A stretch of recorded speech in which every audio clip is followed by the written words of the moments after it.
خوش آمدید کہتے ہیں آپ کو جناب قبلہ مفتی سہیل احمدی صاحب ہمارے ساتھ ہیں وظائف کا یہ سیگمنٹ میں۔ مفتی صاحب 5ویں سال ہو گئی ہے الحمدللہ نا؟ الحمدللہ الحمدللہ۔ میں ادھر آتا ہوں، ڈائریکٹ سوال کی طرف آتا ہوں، تھوڑا سا آج وقت ذرا سا کم ہے۔ تو یہ محمود صاحب ہیں، ابھی ممکن ہے کہ ہم اس میں اصل نام بھی استعمال کریں یا کبھی پھر ہم فرضی نام بھی استعمال کر رہے ہوتے ہیں مصلحتاً۔ محمود صاحب کراچی سے کہہ رہے ہیں پوری زندگی محنت مزدوری کی ہے، اللہ نے سب کچھ عطا فرمایا، اب میں بڑھاپے سے ڈرتا ہوں، مجھے ڈر ہے کہیں میں دوسروں کا دست نگر نہ ہو جاؤں، چاہے وہ میرے اپنے بیٹے ہی کیوں نہ ہوں۔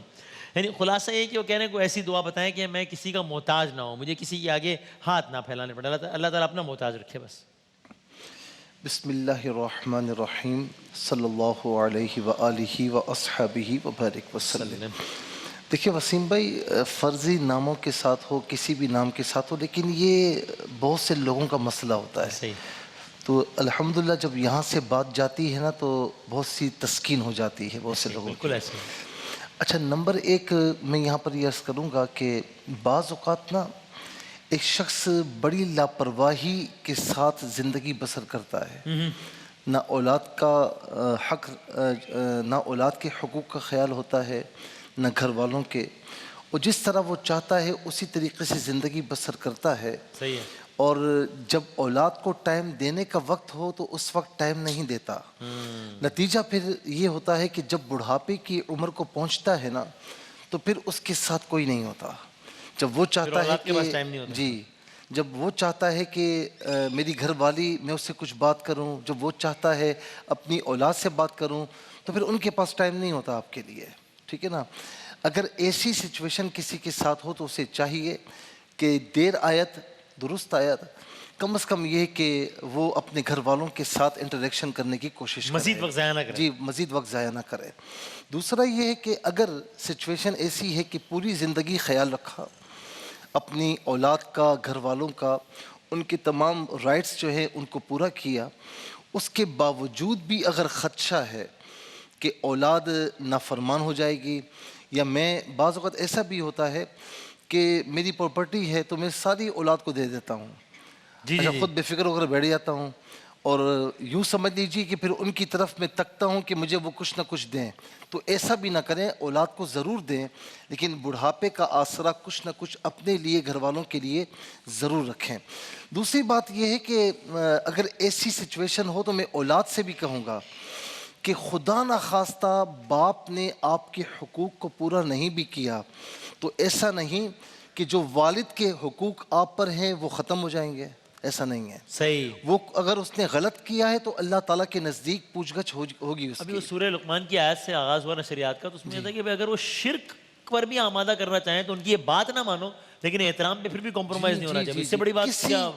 یعنی والدین کے ساتھ کوئی صورت ایسی شریعت نے بتائی نہیں ہے کہ آپ بدتمیزی کریں۔ اگر کوئی صورت ہوتی تو شرک والی میں آ جاتی، اس سے بڑا، اس سے زیادہ کیا ہوگا؟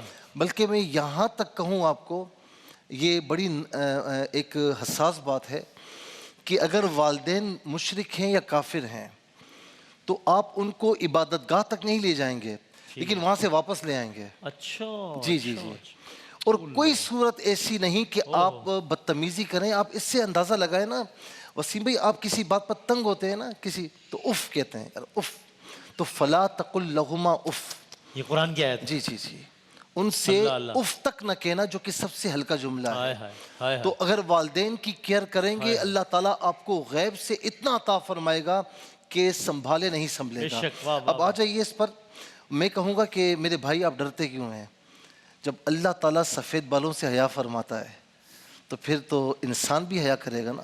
آپ ڈرے بالکل نہیں، نہ خوف کھائیں، اور میں سمجھتا ہوں کہ اللہ پر توکل کریں۔ اور یہ دعا جو میں دے رہا ہوں یہ وسیم بھائی نہ آپ کے منہ سے نکلی ہوئی ہے نہ میرے منہ سے، نہ کسی آج کل کے مولوی صاحب کے منہ سے نکلی ہے، یہ میرے پیارے نبی صلی اللہ علیہ وسلم کی بتائی ہوئی دعا ہے۔ ابو داؤد شریف میں یہ الفاظ موجود ہیں اور اس وقت اسکرین پر بھی آنا شروع ہو رہے ہوں گے، اور میں اسے لفظ بلفظ بھی دہراتا ہوں، پھر ایک ساتھ دہراتا ہوں تاکہ آپ میرے ساتھ دہرا سکیں۔ جتنے بھی دیکھنے والے سننے والے ہیں وہ دہرائیں تاکہ آپ کی زبان پر یہ کلمات چڑھنا شروع ہو جائیں، جاری ہونا شروع ہو جائیں۔ انشاءاللہ۔ اللہم انی اعوذ بک من الفقر والقلۃ والذلۃ واعوذ بک ان اظلم أو أظلم اللهم إني أعوذ بك من الفقر والقلة والذلة وأعوذ بك أن أظلم أو أظلم. اس کا فوٹو بھی کھینچ لیں تاکہ آپ کے پاس یہ ریکارڈ میں رہے.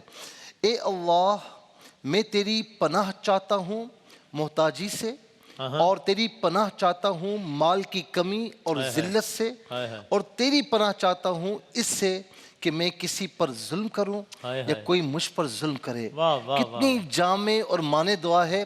اب یہ دیکھیں کہ نبی صلی اللہ تعالیٰ علیہ وسلم تعلیم امت کے لیے اللہ تعالیٰ کی بارگاہ میں ہمارے لیے دعا کر رہے ہیں. یعنی اللہ رب العالمین کی پناہ میں آ گئے. جب اس کی پناہ چاہ رہے ہیں تو انشاءاللہ آپ کے سارے کام خود بخود ہونا شروع ہوں گے اور کوئی بدتمیزی آپ سے نہیں کرے گا اور اللہ رب العالمین اپنے سوا کسی کا محتاج بھی نہیں فرمائے گا.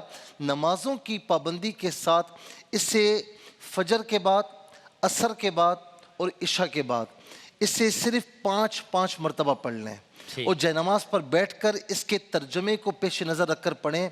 اول آخر 3 بار درود شریف کے ساتھ. درود شریف میں اس لیے کہتا ہوں کہ جب تک درود پاک نہ پڑھا جائے تو دعا زمین و آسمان کے درمیان معلق رہتی ہے، بارگاہ قبولیت تک نہیں پہنچتی. اس لیے ضرور پڑھا کریں. اور دوسرا یہ ہے کہ وہاب، یہ اللہ تعالیٰ کا صفاتی نام ہے. وہاب کا معنی ہوتا ہے بہت دینے والا. اچھا صحیح ہے نا، بہت دینے والا. ہم کہتے ہیں نا فلاں چیز کسی کو ہبہ کر دی. وہاب بہت دینے والا. یا وہاب پڑھیں کثرت سے، چلتے پھرتے اٹھتے بیٹھتے اس اسم کو پڑھیں. اللہ تبارک و تعالیٰ آپ کو بھی اور جن کے بھی یہ مسائل ہیں سب کو اپنے سوا کسی اور کے محتاجی سے محفوظ و مامون فرمائے. اللہ آمین. بہت شکریہ، بہت نوازے جناب قبلہ مفتی سہیل حمدودی صاحب. ہمارے ساتھ علماء کرام کے سیگمنٹ میں ملاقات ہوگی. مجھے اس سیٹ پہ فصیح بھائی اور قاری صاحب اور صدیق بھائی نظر آ رہے ہیں، تو انشاءاللہ بس ہمارا نعتیہ سیگمنٹ ہے اس چھوٹے سے بریک کے بعد انشاءاللہ.